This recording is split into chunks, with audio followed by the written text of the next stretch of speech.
जोत स्वरूप रूप अनूप शाहोपूप कनकपुर वासी शाहो शबासी महाराज शेर सिंह विष्णु भगवान वाली दो जहान दी अगमी गोद विच विराजमान हर संगत बिरदवाल जवान जीओ। आप जी दा की रुतबा है, आप जी दा की दर्जा है,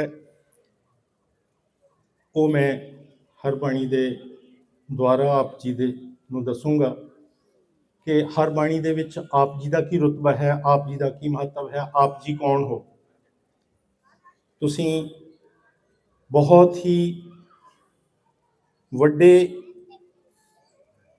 परमात्मा दे करीबी भगतों, जिहड़ा कि जिन्हां नूं के परमात्मा ने खुद वरिया, खुद चुनिया और किरपा करके अपने नाल जोड़िया। वही आप जी दे सन्मुख करदा। जन भगतां खिच लियाए सतगुर कदमां, जन भगतां खिच लियाए सतगुर कदमां, चारों कुंट ले उठाईया, दो चार लब्बे विचों पदमा, अरब खरब गणत न कोई गणाईया। भगवान कह रहा मैं अरब खरबां की गिणती नहीं करता, मैं पदमां की जिहड़ी कि गिणती का एंड आ ओहदी गिणती करदा। उन्हां विचों तुसीं मैं लभे आ दो चार, जो ओहदी संगत आ, जो ओहदे भगत आ आपां। ये आप जी की परिभाषा, ये आप जी की डेफिनेशन आ। बाकी रही इस अकाल पुरख की, इस निर्गुण निरंकार की, जो कि 994 युग चौकड़ी तो बाद आउंदा, जोत शब्द की धार बन के इस दी उस्तत लई आपां सारे बैठे हाँ, इस दे गुण गाण लई करन लई आपां सारे आए हाँ। और आपां नूं करने चाहिए ने। रही गल इस दी उस्तत दी, इस दी उस्तत करन लई अगर कितना भी टाइम लै लईए आपां उस्तत नहीं कर सकते। कितना भी टाइम लग जाए, दिन लग जाएंगे, इसकी उस्तत नहीं कर सकते, इसकी उपमा नहीं कर सकते। ये ओ अकाल पुरख आ। 994 युग तक इस धरती ते शब्द आउंदा रहा और 994 युग चौकड़ी तो बाद ये खुद जोत शब्द की धार बन के आउंदा। और ये सारे जिन्नी भी संसार दे पैशीन गोइयां सतयुग त्रेता द्वापर कलयुग दे गुरु अवतार पैगंबर साहिबाना ने कीतियां ने, वो पूरियां करदा ये अकाल पुरख। और ये नवा अपना धर्म चलाउंदा, नवा निशान हुंदा सत रंग दा, इसका नवा नाम हुंदा, इहदा नवा धर्म स्थान हुंदा, नवी संगत हुंदी आ। ये अपनी पहचान और 24वां क्योंकि अवतार हुंदा है, इस करके 24 ही ग्रंथां की रचना भी करता। एक ग्रंथ दे विच पूरे च भगत भगवान की उपमा करते हैं, उसकी वडियाई करते हैं। एक दूसरा ग्रंथ है जो कि जिस दे विच भगवान भगतां की वडियाई करता। भगवान एक जगह ते एक लाइन च कहंदा, गुरमुख रहे जो नीति विच चंगा, सत स्वरूप रूप वटाइया। सो हर संगत जीओ, एक छोटी जी बाणी मैं आप जी के सन्मुख करदा। असलियत में यह बात बड़ी, असलियत में यह बात बड़ी, विद्या विचों वड्डी नजरी आई आ। विद्या तो भी वड्डी केड़ी? जन भगत भगवान की मंजिल चढ़ी, मानस जन्म पंध मुकाई आ। सरगुण की शोभावंत सुलखनी घड़ी, वक्त सुहावना रही बनाई आ। जिन्ना निर्गुण निरखर धार पड़ी, जिन्ना निर्गुण निरखर धार पड़ी, सोहंग शब्द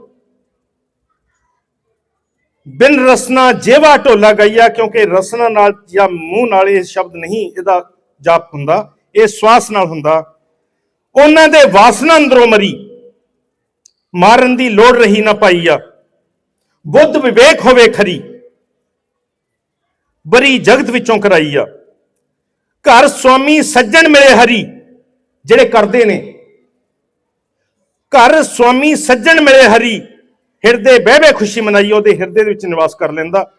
ਭਗਤ ਭਗਵਾਨ ਦੀ ਜੁਗ ਚੌਕੜੀ ਚਲਦੀ ਰਹੇ ਲੜੀ, एक दूजे दा लड़ सके ना कोई तुड़ाइया। जिवें पहला वीर ने दसिया, भगत भगवान दा एक अनूठा रिश्ता हुंदा, ना भगत भगवान तो बिना रह सकदा, ना भगवान भगत तो बिना रह सकदा। जिस तरह के आपां बैठे हां उस अगम्य अकाल पुरख अपने भगवान दी गोद दे विच। परमात्मा आत्मा सदा सुहेले बन के रही वरी, ज्योति जोत स्वरूप हर आप अपनी जोत धर, मेहर नजर नाल उठाइया, मेहर नजर एक उठाइया। सो हर संगत जीओ, ये कुछ गल्लां ने जिहड़ियां कि जिन्हां तो करे बिना आपां नहीं चलदा काम। मर्यादा जो उस अकाल पुरख ने सानू दिती है असूलों के रूप दे विच, उहदे च एक असूल मैं आप जी दे सामने रखूंगा। पंजवां असूल, झूठ झूठ कूड़ विकार हंकार विचार भ्रिष्टाचार नूं त्यागना। आप जी सारे तां बहुत उच्चे सुच्चे हो, ये सारियां गल्लां मैं आप जी नूं एक गल बहुत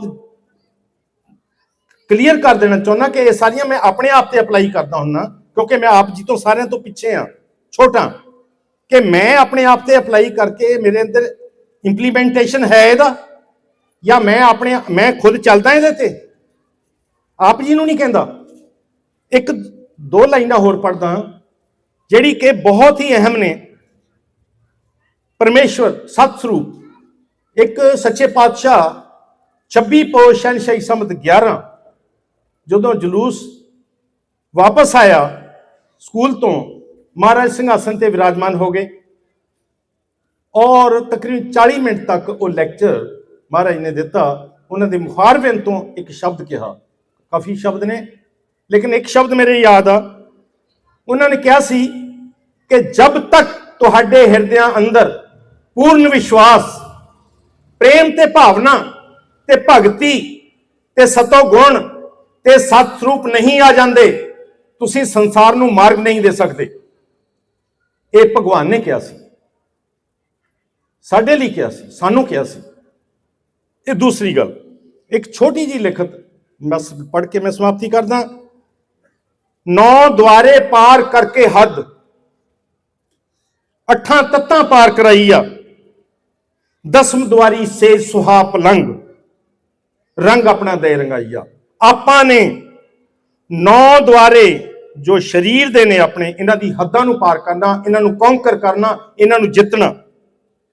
और इस तो अलावा 9 द्वारियां तो अलावा भी 8 तत्त होर ने जिन्हां ते आपां ने जित प्राप्त करनी आ। इहदा मतलब पहली लाइन दा इह आ, 10वीं द्वारी से सुहा पलंग, रंग अपना दे रंगाइया। वो फिर की हुंदा जो इस तरह कर लैंदा, उसनूं 10वीं द्वारी दे विच उस सेज दे उत्ते बिठा दिंदा और अपने रंग दे विच रंग लैंदा, उन्होंने 10वें द्वार दे विच प्रवेश करदा। वैसे तो सारियां दी मंजिल 10वें द्वार दे विच है, नो डाउट इट इज कोई शक वाली गल नहीं है। आप जी सारे उच्चे सुच्चे हो, पर यह भी तो लिखिया होया महाराज की बाणी दे विच अगे, थोड़ा दे के इत्थे आनंद, थोड़ा दे के इत्थे आनंद, फिर अगे ले चलाइया। सुन अगम दा मेट के पंध, सुन अगम दा मेट के पंध, फिर घर साचे दे वडियाइया। फिर सुन अगम किया, सुन अगम 10वें द्वार तो थिर घर तक दा रूट आ, रस्ता। सुन अगम दा मेट के पंध, फिर घर साचे दे वडियाइया। जिथे शब्द दुलारा तेरा गावे छंद, जिथे शब्द दुलारा तेरा गावे छंद, तू मेरा मैं तेरा राग अलाइया। सोहंग शब्द, वो भी यही शब्द का जाप करदा। ये बाणी च लिखिया, मैं नहीं कह रहा। इस तो अगे तेरा होवे संग, अकाल पुरख दा, इस तो अगे तेरा होवे संग। फिर की हुंदा, शब्द नाद धुन नमस्ते बंदना रहन कछू ना पाइया। हर संगत जीओ, इस नाल मैं खिमा मंगदा आप जी दे चरणों चों और सच्चे पातशाह जी दे चरण कमलों चों माफी मंगदा। कोई भी मेरे तो गलती हो गई होवे मैनूं माफ कर देना जीओ। सोहंग महाराज शेर सिंह विष्णु भगवान दी जय।